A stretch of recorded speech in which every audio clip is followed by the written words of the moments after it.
Malam Kano Jinge Niseh ka machal Jinge katau Jinge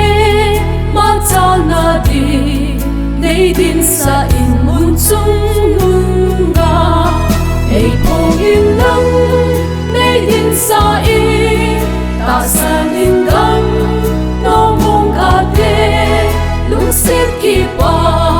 mung neidin sa mun chungnung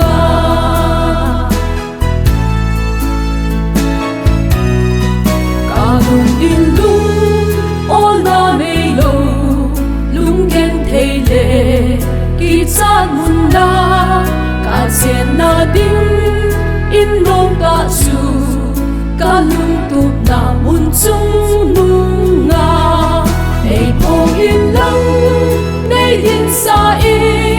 Tahsan gamnom Lungset kipa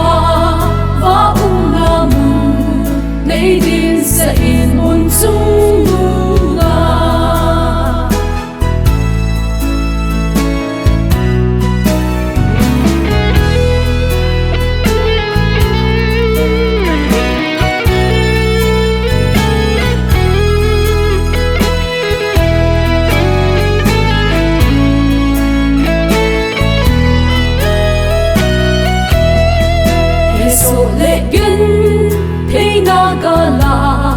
Van gamnom ki chol tu na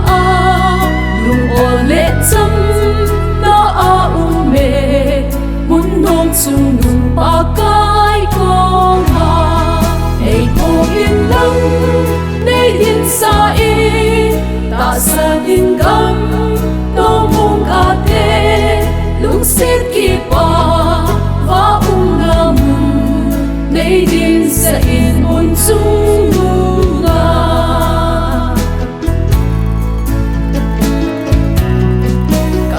Sing mun nom chungnung su tho im le ha sa to zong leng và chui na la chung kam a tho mun nom'a pa kai neipui-in Neipui-in lang neidin sa Tahsan gamnom Lungset kipa mung neidin sa mun chungnung